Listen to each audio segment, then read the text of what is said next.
je voudrais repréciser que la candidature de Cabral Libye ne souffre de rien, d'aucune contestation. Je vais faire fi de tout ce que vous connaissez malgré cette question. Et il faut dire que la candidature de Cabral Libye a été déposée en bonne et due forme. Et donc, aujourd'hui, nous n'avons même pas attendu ces moments de convocation du corps électoral. Parce que je voulais dire, nous sommes sur le terrain depuis 2019. Et donc, nous ne sommes pas déployés à la veille de la convocation du corps électoral pour pouvoir nous mouvoir sur le terrain, ou du moins préparer les élections. Nous sommes sur le terrain. Nous sommes en train de préparer ces élections depuis des années. Et donc, la convocation du corps électoral, c'est une formalité que nous avons remplie en bonne et due forme. Et donc, la candidature de Cabral Libye aujourd'hui ne souffre de rien, d'aucune contestation. Voici la position du PCRN. Nous sommes ouverts à une mutualisation dans deux voies. Quand quelqu'un ferme un séminaire, c'est bon. La première voie de mutualisation est celle qui conduit à un gouvernement de transition. Ce que nous appelons la transition refondatrice.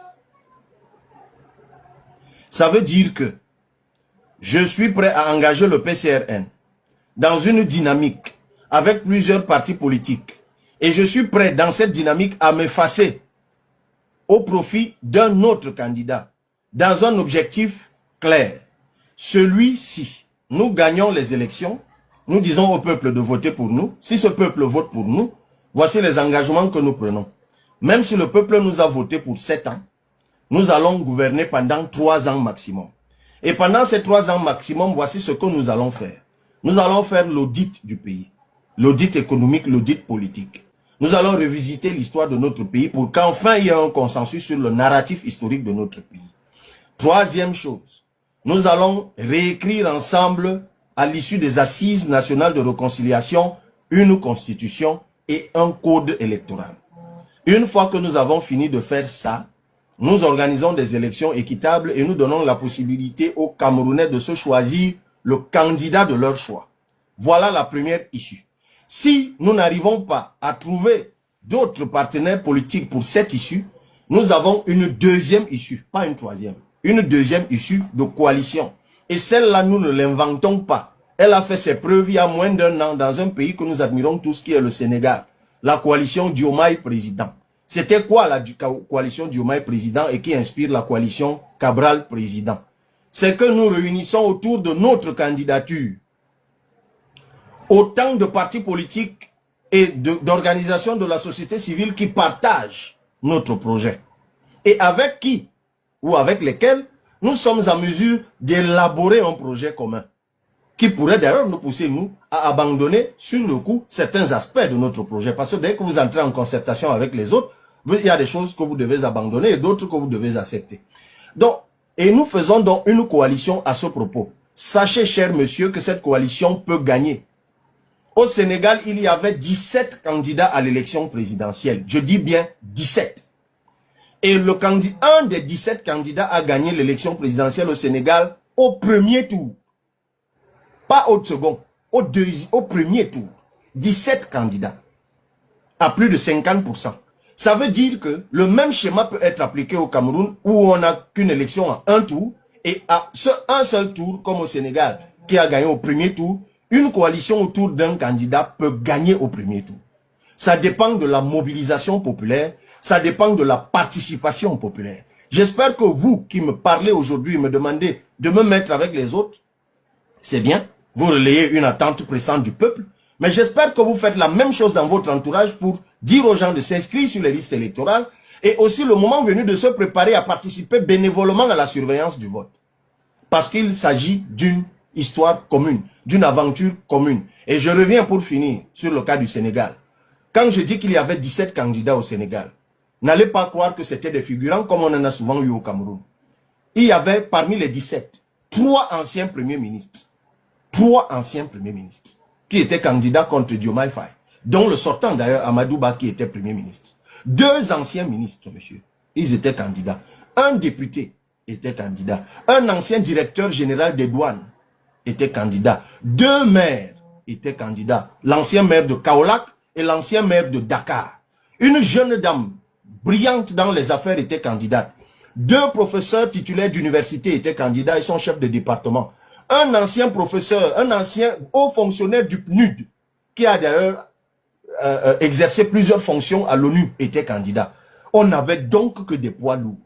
Mais ce qui a tranché au premier tour, à départager tous ces poids lourds, c'est la participation massive du peuple. J'utilise ce ton-là parce que je suis fatigué. Que l'on me ramène tout le temps les idées reçues. Vous répétez des choses qui sont pourtant battues en brèche partout dans le monde. Et on continue à courir après parfois des chimères, où on pense que toute l'opposition camerounaise va se réunir. Où, quand, comment? Nous vous proposons quelque chose de simple. Ceux qui veulent la transition refondatrice peuvent se mettre ensemble autour d'un projet simple qui nous convainc tous, qui nous rassemble tous pour 3 ans. Les gens ne veulent pas suivre. Je dis ok. Maintenant que les coalitions se créent. Parce que s'il y a la coalition Diomaye président qui a gagné au Sénégal, mais la coalition Cabral président peut gagner. La coalition d'un autre candidat président peut gagner. Tout dépendra de celui qui aura la popularité nécessaire, de celui qui agrégera autour de lui, donc qui sera en capacité de rassembler d'autres formations politiques sans les mépriser, sans les négliger, en acceptant que c'est des gens qui peuvent venir avec des projets et en concertation, on dégage un projet commun. Voilà ce qu'il faut faire. Les solutions sont devant nous. Mais je ne compte pas le nombre de jeunes que je croise tous les jours et qui, croyant jouer l'intelligent, me répètent ce qu'on a mis dans leur tête. Non, si vous n'êtes pas ensemble, vous ne pouvez pas gagner. Quel est le lien entre ça et l'inscription sur les listes électorales? Non, ils sont invincibles. Tant que Paul Biya sera vivant, il ne peut pas perdre des élections. Et vous voyez des gens qui ont fait des études et qui répètent des choses comme ça, comme celles que vous répétez. Arrêtez de dire que ce pouvoir ne peut pas être battu tant que tout ce que vous avez dans vos têtes ne sont pas mis ensemble. Non. Il y a des incompatibilités même naturelles qui font que des gens ne peuvent pas se mettre ensemble parce qu'ils n'ont pas le même projet. Peut-être même parce qu'ils ne s'aiment pas et ne s'aimeront jamais. Ça existe partout. Mais ça n'empêche pas au peuple de choisir une coalition autour d'une personne qui rassemble, d'un projet qui convainc et de renverser un pouvoir qui dérange tout le monde. Réfléchissons sur ce qui est efficace et arrêtons de tourner autour de ce qui est, ce que je pourrais appeler en gros français, des apories. Voilà ce que je réponds à votre question. Merci. Cabral Libye, c'est un jeune qui force le respect par la vivacité d'esprit qu'il a. Je suis toujours frappé par sa capacité à prendre les sujets les uns après les autres avec aisance, avec vivacité. Et je crois que dans une équipe bien structurée, bien organisée, il pourrait faire des merveilles. Et je dois dire que vous me donnez l'occasion, en posant d'ailleurs la question sur lui, parce que je me garde de parler des personnes que je n'ai pas compris qu'il ait pu laisser croire à un moment donné que je n'avais rien fait pour interpeller ceux qui ont peut-être mal réagi lorsqu'il a lancé son mouvement 11 millions. Il sait que j'ai interpellé, en tout cas, tous ceux qui se réclamaient du MRC de cesser toute attaque ou en tout cas tout propos discortoire vis-à-vis de M. Cabral Libye et sa démarche. Pourtant, dans les médias, il a laissé penser le contraire. Je regrette surtout que quelqu'un comme lui, qui m'a donné l'impression d'être très attaché aux valeurs, notamment aux valeurs traditionnelles africaines, n'est pas, par son comportement, fait montre d'un très grand respect pour ces valeurs. M. Cabral Libye a pris un rendez-vous avec moi par certains de mes collaborateurs et par des moyens laissant trace. Je suis allé à ce rendez-vous, je l'ai attendu toute une après-midi, du début d'après-midi jusqu'à 19 h le soir. Il n'est jamais venu, il s'en est jamais excusé. Je suis son aîné de loin. Et donc, ne serait-ce qu'au nom des traditions et des valeurs africaines, il aurait pu s'excuser, mais il aurait pu aussi le faire, par courtoisie républicaine. Et qu'à cela ne tienne, je suis un père.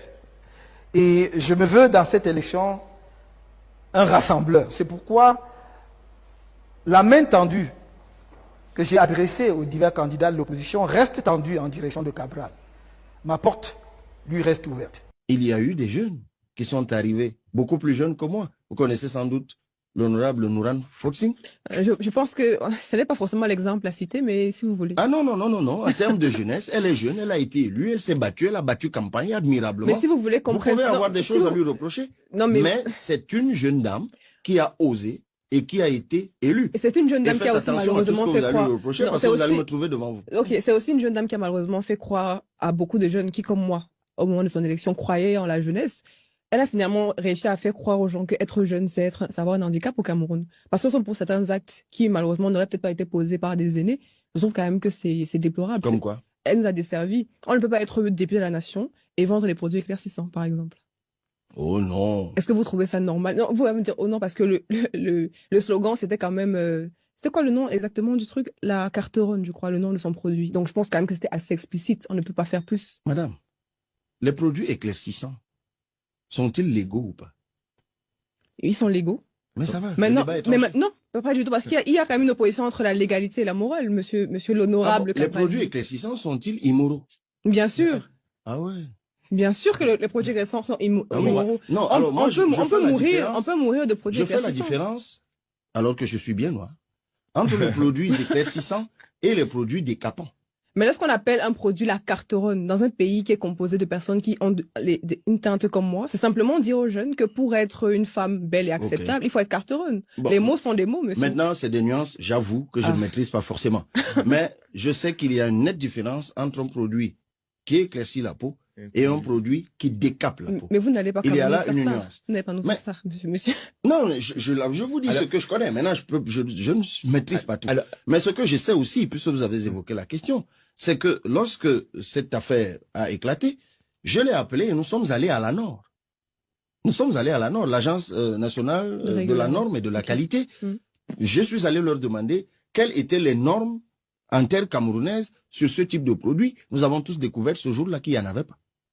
Et on nous a dit, référez-vous plutôt au ministère de la Santé pour que les produits en question soient expertisés par, comment on appelle encore, il y a une entreprise au Cameroun, l'ANACOM, par le laboratoire national d'expertise de médicaments et d'autres types de produits. Elle a suivi cette procédure. Ces produits sont allés au laboratoire national dédié, comme l'avait demandé le ministre de la Santé, et au bout, elle a reçu tous les certificats. Mais en fait, là, monsieur, on questionne pas la légalité, on questionne ici la moralité. Vous pouvez pas me dire que parce que quelque chose est accepté, cela veut dire que forcément, on doit se dire que c'est bon. On ne peut pas dire aux jeunes femmes qu'on représente, décapez-vous la peau. Ce débat. À partir du moment où on évacue le débat de la légalité, on revient donc maintenant au débat. Mais c'est donc cette jeunesse-là, en fait, c'est ce que je voulais vous dire, c'est que justement, les jeunes se disent finalement, si on vote pour des jeunes qui sont censés nous représenter, nous inspirer, et qu'après, derrière, ce sont encore eux qui nous montrent finalement qu'être jeune, ça a l'air d'être un handicap, c'est compliqué après d'avoir un discours cohérent. Mais on peut aussi voir en elle, parce qu'elle ne vend pas que ces produits-là. Bon, c'est ce qui a fait le... On peut aussi voir en elle une jeune entrepreneur qui se bat pour investir au Cameroun. C'est pour ça qu'on a voté pour elle. On peut aussi voir en elle cette députée-là qui a formé des centaines de jeunes dans sa circonscription de Vouri-Est à l'élevage de poissons, du moins si vous voulez, comment on appelle encore toutes les activités... La pisciculture. À la pisciculture.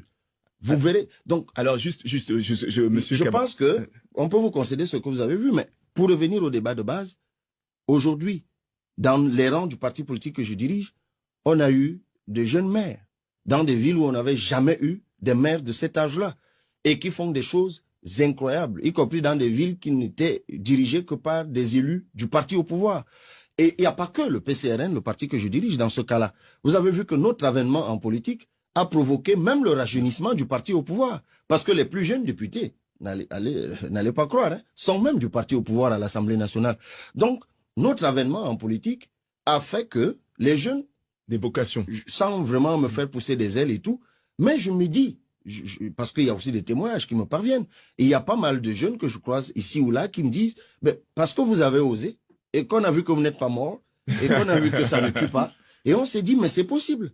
Et vous allez voir dans les années qui vont venir, même les jeunes, en termes d'inscription sur les listes électorales, vous avez dû voir les statistiques qui sont données par Elecam. Il y a de plus en plus de jeunes qui s'inscrivent sur les listes électorales. On sort de loin.